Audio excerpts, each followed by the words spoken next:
Viewers, welcome to my YouTube channel. तो आपको पता है कि हम रियल एनालिसिस पढ़ रहे हैं और प्रीवियस लेक्चर में हमने डिस्कस किया था about the Cauchy sequence and the Cauchy general principle of conversion. चलिए आज उसी टॉपिक पे हम कुछ क्वेश्चन आज करेंगे और ये आपका पहला क्वेश्चन है।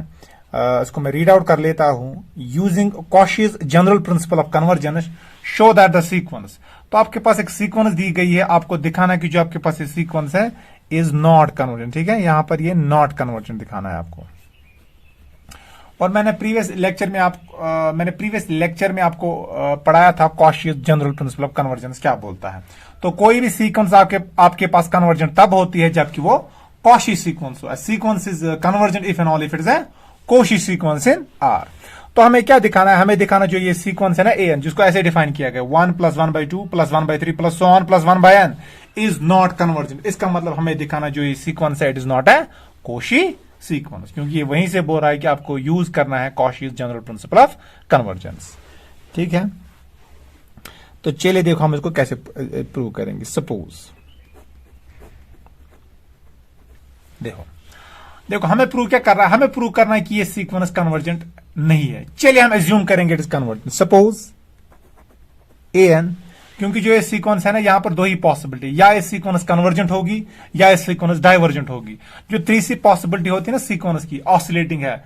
ऑसिलेटिंग क्या हो सकती है, ये सीक्वेंस कभी ऑसिलेटिंग नहीं हो सकती। ठीक है, क्योंकि ऑसिलेटिंग में थोड़ा +-1 आ जाता है। जैसे मैंने आपको बोला था -1 रेज पावर एंड आपकी ऑसिलेटिंग सीक्वेंस है। ये ऑसिलेटिंग सीक्वेंस नहीं हो सकती because it is a sequence of positive terms. तो इसके लिए खाली दो ही पॉसिबिलिटी है, या तो ये कन्वर्जेंट होगी या तो ये डाइवर्जेंट होगी। तो मुझे दिखाना है इट इज नॉट कन्वर्जेंट, तो इसका मतलब वो डाइवर्जेंट होगी फिर। ठीक है, तो आपको यहां पर क्वेश्चन ऐसा भी बोला जा सकता था, using Cauchy general principle of conversion show that the sequence n where n is defined like this is divergent. ठीक है, यहां पर नॉट कन्वर्जेंट का मतलब है डाइवर्जेंट, क्योंकि जो थर्ड पॉसिबिलिटी है ना ऑसिलेटिंग सीक्वेंस क्या हो सकती है, ऑसिलेटिंग सीक्वेंस ये नहीं हो सकती। तो अब मुझे प्रूव करना है जो आपके पास ये सीक्वेंस है इट इज नॉट कन्वर्जेंट। चलिए मैं अज्यूम करूंगा it is convergent. Suppose a n is convergent. अब चलिए ये ए एन कन्वर्जेंट है, मुझे प्रूव करना है इट इज नॉट कन्वर्जेंट। चलिए मैं अज्यूम करूंगा ए एन इज कन्वर्जेंट। अगर ये कन्वर्जेंट, इसका मतलब क्या है, इसका मतलब मैं Cauchy general principle of convergence use करूंगा। तो वो क्या बोलता है, वो आपको बोलता है अगर आपके पास एक सीक्वेंस कन्वर्जेंट है फिर वो कॉशी है। तो मैं वही लिखूंगा, therefore by Cauchy's general principle, therefore by Cauchy's general principle of convergence it follows that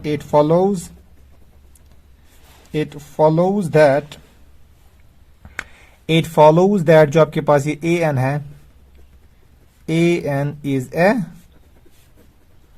Cauchy, या आपके पास कॉशी सीक्वेंस है। क्या है Cauchy sequence? And Cauchy sequence की डेफिनेशन मैंने प्रीवियस लेक्चर में आपको करवाई थी। अब अगर ए एन कॉशी सीक्वेंस, इसका मतलब क्या है, that is for any epsilon positive, there exists a positive integer. There exists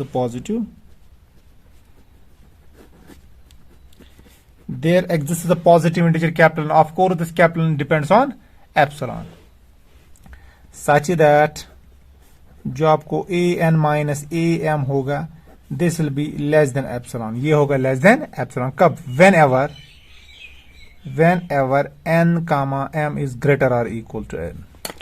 तो this is by the definition of Cauchy sequence. तो ये आपके पास है डेफिनेशन किसकी, कॉशी सीक्वेंस की। तो जो ए एन है और ए एम है तो इनका मॉड डिफरेंस अगर लेंगे that is less then epsilon कब, और ये किसी भी एप्सिलॉन के लिए होगा। ठीक है, it happens for any arbitrary positive epsilon. ठीक है, तो इन पर्टिकुलर अगर मैं एप्सिलॉन को यहां पर 1/2 लूं, इन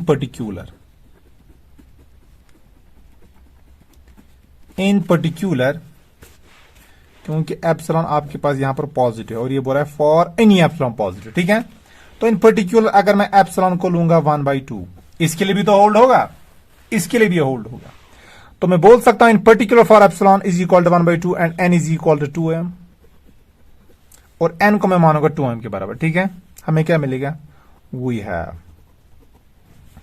वी हैव a2m, ठीक है, माइनस am, क्या आपको मिलेगा a2m minus am, this is less than 1/2, ठीक है, विच इज लेस देन 1/2। ये चीज कब होगी, of course whenever m is greater और इक्वल टू n। अब जब m ग्रेटर और इक्वल टू n होगा, जो 2m है वो तो ऑटोमेटिक, देखो ये यहां पर ये क्या हो रहा है, n कामा m ग्रेटर और इक्वल टू n। अब जब m ग्रेटर और इक्वल टू n आएगा, n तो ऑटोमेटिकली आएगा, क्यों, क्योंकि n यहां पर मैंने लिया 2m के बराबर। व्हेनेवर m इज ग्रेटर और इक्वल टू m, 2m तो उससे भी बड़ा होगा, क्योंकि 2m m से बड़ा है और m n से बड़ा है, इसका मतलब 2m भी n से बड़ा होगा, दैट इज n भी इस कैपिटल N से बड़ा होगा। चलिए इसका नाम मैं रखूंगा स्टार, ठीक है। अब चलिए, now what is a2m minus am, तो let me calculate this, what is a2m। अब an मुझे दिया गया है, an मुझे दिया गया, तो किसके बराबर आएगा, ये आपको आएगा 1 प्लस 1/2, ठीक है, plus 1/3 plus so on plus 1/m, ठीक है, फिर उसके बाद आएगा 1/m प्लस 1, फिर plus so on plus 1/2m, ठीक है, 2m तक ही जाएगा, ठीक है, minus am is 1 plus 1/2 plus 1/3 plus so on plus 1/m। तो अगर आप देखोगे 1 ये इसके साथ कट जाएगा, ये इसके साथ कट जाएगा, ये इसके साथ कट जाएगा, ये सो ऑन इसके साथ कट जाएगा, तो रहेगा क्या, खाली आपके पास यहां पर इतना ही बचेगा, ठीक है। तो यहां पर ओवरऑल आपको निकला a2m माइनस am, तो वो आपको आएगा 1/m प्लस 1, ठीक है, फिर 1/m plus 2 plus so on plus 1/2m, ठीक है, दैट इज 1 प्लस 1/2m। अब यहां पर मैं मॉड ड्रॉप करूंगा, क्योंकि मैं जानता हूं जो मॉड के अंदर क्वांटिटी होगी वो पॉजिटिव क्वांटिटी है, तो मैं मॉड को ड्रॉप कर सकता हूं, ठीक है। अब देखो 1/, चलिए इसको मैं ऐसे ही रखूं, कॉल इट एज फर्स्ट। अब देखो since m plus 1, this is less than 2m, because 2m is greater than m plus 1, m plus 2 that is less than 2m, so on m plus m minus 1 वो less than होगा 2m से, that यहां पर ये क्या होगा 2m minus 1, 2m minus 1 होगा less than 2m, ठीक है, और इससे पहले यहां पर वही टर्म आएगी 1/2m माइनस 1। अब जरा मैं इसको रेसिप्रोकल करूं, मैं लिख सकता हूं यहां पर 1/m plus 1 that is greater then 1/2m, क्योंकि जब रेसिप्रोकल करते हैं इनइक्वालिटी चेंज हो जाती है, तो यहां पर मैं लिखूं 1/m plus 2 that is greater then 1/2m, so on 1/2m minus 1 that is greater then 1/2m। अब इसी चीज को बेटा, जो ये चीज है, इसको हम इस फर्स्ट में यूज करेंगे। तो using this fact,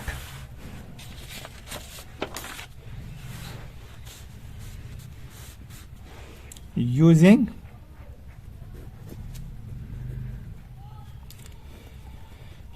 this fact in equation first we get, तो हमें क्या मिलेगा, हमें मिलेगा a2m माइनस am, तो वो तो हमें किसके बराबर 1/m प्लस 1, फिर 1/m प्लस 2, फिर 1/m plus 3 plus so on plus 1/2m minus 1, और उसके बाद आएगा 1/2m। अब मैं इसको लिख सकता हूं that is greater then 1 plus 2m plus 1/2m plus so on plus 1/2m plus 1/2m। तो और यहां पर आपको आएगा a2m माइनस am मॉड, तो वो आएगा ग्रेटर देन, देखो this is 1/2m so on 1/2m, तो यहां से यहां तक कितनी टर्म्स हैं, देखो ये कितनी टर्म्स हैं। अब देखो यहां से यहां तक की कितनी टर्म्स हैं, यहां से यहां तक ये 2m टर्म्स है, और 2m टर्म्स में यहां से यहां तक कितनी टर्म्स है, ये m टर्म्स है।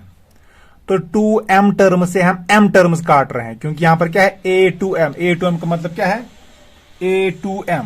तो अगर आप देखो an कैसे डिफाइन किया गया है, ऐसे, तो यहां से यहां तक n टर्म्स है, ठीक है। तो 1 plus 1/2 plus 1/3 plus 1/m plus so on 1/m plus m, that is 2m। तो यहां से यहां तक ये 2m टर्म्स हैं, और 2m टर्म से हम m टर्म्स सब्ट्रैक्ट कर रहे हैं। तो जब 2m से m सब्ट्रैक्ट करेंगे बचेगा क्या, m टर्म्स। इसका मतलब बेटा जो यहां पर ये कितने टर्म्स होंगे यहां से यहां तक, ये आपकी m टाइम्स होंगे, ठीक है, ये आपकी m टाइम्स होंगे यहां से यहां तक। तो मैं लिख सकता हूं इसको 1/2m मल्टीप्लाइड बाय m। अब ये आएगा ना 1/2m 1/2m 1/2m so on 1/2m, how many times m times. तो मैं लिख सकता हूं इसको 1/2m मल्टीप्लाइड बाय m, और ये m कट गया। तो ये क्या आपको आएगा a2m minus m, that is greater than 1/2। ये तो ग्रेटर देन 1/2 है, और यहां पर m पर कोई रिस्ट्रिक्शन ही नहीं है, m का वैल्यू कुछ भी आप लो, a2m माइनस am हमेशा ग्रेटर देन 1/2 है, चाहे m आप n से बड़ा लो या छोटा लो, क्योंकि यहां पर कोई रिस्ट्रिक्शन हमारे पास m पे नहीं है। जब m हम कैपिटल N से भी बढ़ा लेंगे तो स्टिल a2m माइनस am आपको 1/2 से बड़ा आएगा। Isn't it that is a contradiction to star. लेकिन ये तो कॉन्ट्रडिक्शन है, क्योंकि a2m minus am less than 1/2 है व्हेनेवर m इज ग्रेटर और इक्वल टू n। लेकिन ये बोल रहा है जो आपके पास a2m माइनस am है, this is greater than 1/2 for all m belongs to n। ये हर किसी m के लिए आपको 1/2 से बड़ा आ रहा है, लेकिन ये तो 1/2 से छोटा आना चाहिए जब m इस कैपिटल N को क्रॉस करेगा। इसका मतलब हम कहां पर पहुंच गए, तो ये हमारी कॉन्ट्रडिक्शन है। तो मैं बोल सकता हूं thus we arrive at a contradiction, क्योंकि स्टार बोल रहा है ये लेस देन 1/2 होना चाहिए, ठीक है। तो क्या लिखूंगा मैं बेटा, यहां पर मैं लिखूंगा thus we arrive at a contradiction, So thus we arrive at a contradiction, and hence this contradiction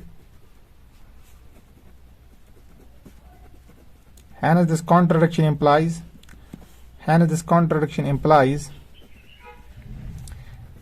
जो आपके पास ये an है, ये आप अब याद रखना, ये बहुत इंपॉर्टेंट सीक्वेंस है, ये हमें थर्ड यूनिट में भी हमें इस्तेमाल होगा। तो hence this contradiction implies that an is not convergent, ठीक है। तो हमें ये कॉन्ट्रडिक्शन इसीलिए आई क्योंकि हमने एज्यूम किया था जो आपके पास ये सीक्वेंस है ये कन्वर्जेंट सीक्वेंस है। इसका मतलब जो आपके पास ये सीक्वेंस है ना, ये sequence, this sequence is not convergent, क्योंकि जब हमने एज्यूम किया कि ये कन्वर्जेंट है तो फिर हमारे पास कॉन्ट्रडिक्शन आ गई। अब ये कॉन्ट्रडिक्शन इसीलिए आई क्योंकि जो हमने सपोज किया था वही गलत था। इसका मतलब जो आपके पास ये सीक्वेंस है it is not convergent. I hope it is clear, आपको ये चीज समझ आई होगी। चलिए अब हम एक और क्वेश्चन करेंगे। Using Cauchy's general principle of conversion show that the sequence a n where a1 is equal to, sorry यहां पर मैंने गलत लिख लिया, 1 + 1/3, यहां पर है ये 5, 1/3, 1/5 प्लस सो ऑन 1/2n-1, ठीक है। तो this is the sequence an is equal 1 + 1/3 + 1/5 + 1/7 so on +1 / 2n-1। तो ये सीक्वेंस आप दिखाएंगे, ये सीक्वेंस आपको दिखाने इट इज नॉट कन्वर्जेंट, ठीक है। Again we have to use Cauchy's general principle of convergence. इसको करने का एक और तरीका है कि आप दिखाओगे ये सीक्वेंस मोनोटोनिक इंक्रीजिंग है और ये बाउंडेड नहीं है, तो फिर आप बोलोगे इट इज नॉट कन्वर्जेंट, ठीक है। लेकिन यहां पर ये बोल रहा है कि आपको Cauchy's general principle of convergence use करना है, और मैंने प्रीवियस लेक्चर में आपको Cauchy's general principle of convergence पढ़ाया है। अब जिन्होंने वो प्रीवियस लेक्चर्स नहीं देखे हैं, प्रीवियस लेक्चर्स देख लो, वो सीक्वेंस प्लेलिस्ट पड़ी है, sequence wise lecture number 1, lecture number 2, lecture number 3, ऐसे लेक्चर सीरीज फॉलो करो, आपको ये अच्छी तरह से ये कोर्स आपको समझ में आएगा। और आप ज्यादा से ज्यादा इस चैनल को शेयर कीजिए, सब्सक्राइब कीजिए और लाइक कीजिए। अब चलिए जैसे हमने प्रीवियस क्वेश्चन प्रूव किया उसको भी वैसे ही प्रूव करेंगे। हमें प्रूव करना इट इज नॉट कन्वर्जेंट। तो चलिए सपोज क्योंकि अगेन मैं बताऊंगा जो ये सीक्वेंस है यहां पर जो सीक्वेंस ऑफ पॉजिटिव टर्म्स, और सीक्वेंस ऑफ पॉजिटिव टर्म्स या तो कन्वर्जेंट होगी या तो डाइवर्जेंट होगी, ऑसिलेटिंग नहीं हो सकती। तो ये आपको बोल रहा है इट इज नॉट कन्वर्जेंट, यहां पर ये बोल सकता था prove that it is divergent. ठीक, तो एक ही बात है। तो suppose a n is convergent, suppose a n is convergent. चलिए मैं सपोज करूंगा जो आपके पास सीक्वेंस है ये कन्वर्जेंट है, तो देन बाय Cauchy's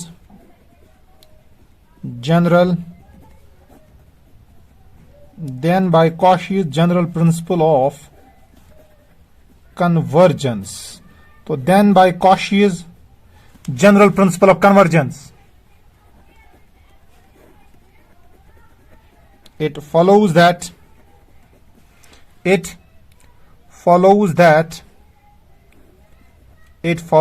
जो आपके पास ये ए एन है, तो अगर ये कन्वर्जेंट है तो Cauchy general principle of convergence क्या बोलेगा, ये सीक्वेंस आपकी कन्वर्जेंट है। It follows that a n is convergent, तो ये आपको बोलेगा जो आपके पास ये सीक्वेंस ए एन है ना, ये क्या है, ये कन्वर्जेंट है। तो इसका मतलब क्या है, sorry, is Cauchy is a Cauchy sequence, is a Cauchy sequence. तो ये आपको बोलेगा जो आपके पास ये सीक्वेंस है ये आपकी कॉशी सीक्वेंस है। इसका मतलब क्या है, that is for any epsilon positive, for any epsilon positive there exists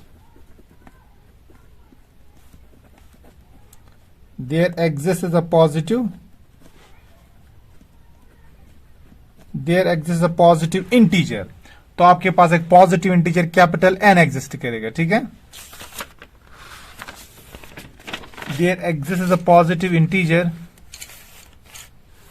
capital n, और ऑफ कोर्स ये capital n it's understood it depends on epsilon. ये मैं बार बार बोल रहा हूं कि एप्सिलॉन पे डिपेंड करेगा, क्योंकि कॉशी सीक्वेंस आपके पास कन्वर्जेंट है, और कन्वर्जेंट सीक्वेंस में जो एन एग्जिस्ट करता है ना वो डिपेंड करता है एप्सिलॉन पर। और मैंने आपको ये जब कन्वर्जेंस ऑफ सीक्वेंस पढ़ाया था वहीं पर मैंने डिस्कस किया था कि जब एप्सिलॉन को चेंज करते हैं तो ये कैपिटल एन भी कैसे चेंज होता है, ठीक है।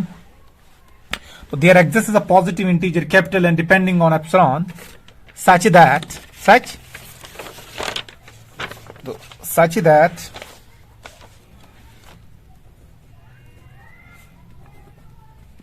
mod of an minus am is less than epsilon whenever n comma m is greater or equal to this capital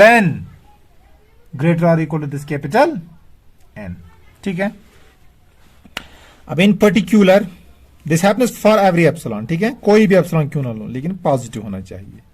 तो इन पर्टिकुलर अगर मैं एप्सिलॉन को 1/4 लूं और ये बोल रहा है एन कामा एम ग्रेटर और इक्वल एन होने चाहिए, चलिए मैं एन लूंगा किसके बराबर, 2m के बराबर, और मैं एम मानूंगा ग्रेटर और इक्वल टू एन, तो इसके लिए भी तो होल्ड होगा ना। वी हैव, तो क्या मिलेगा हमें मिलेगा a2m minus am that is less than 1/4, that is less than 1/4, and this happens whenever this m is greater or equal to n, तो call it as star, ठीक है। अब देखो बेटा हम क्या करेंगे, नाउ a2m माइनस a2m किसके बराबर, दैट इज 1 प्लस 1/3 फिर 1/5 plus so on plus 1 divide by 2m minus 1, ठीक है। उसके बाद आएगा 1 divide by 2m plus 1 minus 1, ठीक है। तो ऐसे ही चलेगा, लास्ट में अगर आप देखोगे आपको एक टर्म आएगा 1 डिवाइडेड बाई 2, तो m की जगह आपको डालना है 2m, वो आपका आएगा 2m फिर माइनस 1, ठीक है। तो मॉड, तो ये आपका आएगा a2m। देखो जो आपका ये an है ना, an है 1 divide by 1/3 plus 1/5 plus 1/2n minus 1, तो जो am आएगा वो किसके बराबर आएगा, an is equal to 1, am is a2m 1 plus 1/3 plus 1/5 plus so on plus 1 divide by 2m minus 1, फिर आपको 2m तक जाना है, तो आपको m के बाद आएगा m plus 1, that is 1 divide by 2m plus 1 minus 1 plus so on 1 divide by 2 into 2m minus 1, ठीक है, वही मैंने लिखा बेटा, ठीक है।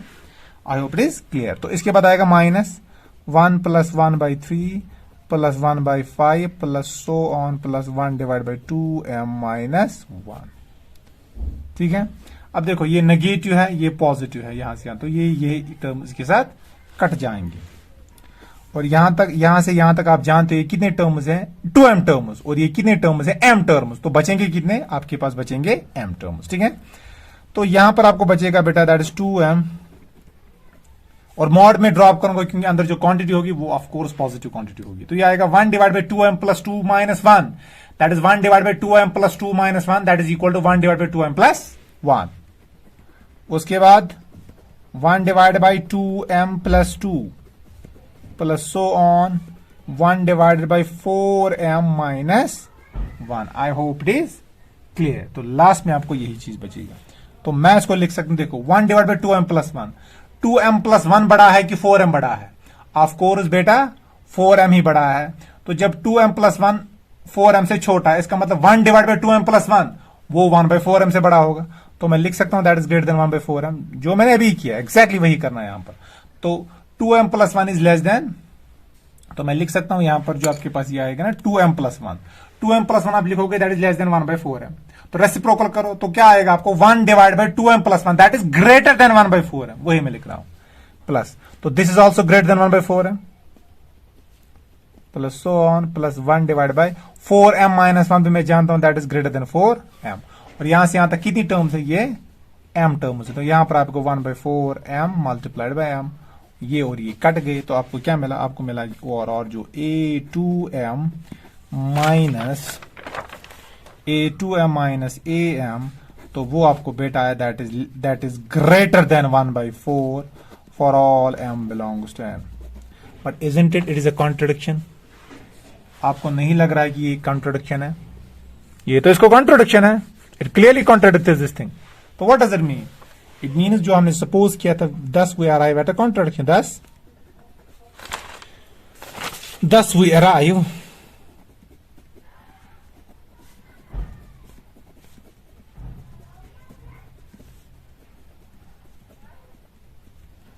thus we arrive at a contradiction, thus we arrive at a contradiction। hence तो है ना जो an है आपके पास ये sequence an is not convergent, तो ये आपके पास ये सीक्वेंस है ये कन्वर्जेंट नहीं है। तो अगर ये कन्वर्जेंट नहीं है क्या ये कॉशी होगी? ऑफ कोर्स ये कॉशी भी नहीं होगी, क्योंकि आपके पास एक सीक्वेंस कॉशी सीक्वेंस तब होती है जबकि वो कन्वर्जेंट होती है। आई होप आपको ये समझ आया होगा जो मैंने आपको आज कंटेंट्स पढ़ाए, जो मैंने क्वेश्चंस आपको करवाए। आई होप आपको ये समझ आए होंगे। अगर किसी को समझ नहीं आ रहे हैं तो आप मेंशन कीजिए कमेंट सेक्शन में अपना doubt, I will resolve your query there. और ज्यादा से ज्यादा भी चैनल को शेयर कीजिए, सब्सक्राइब कीजिए, लाइक कीजिए and press the bell icon for any notification from mathematics academy. Bye bye. Thank you.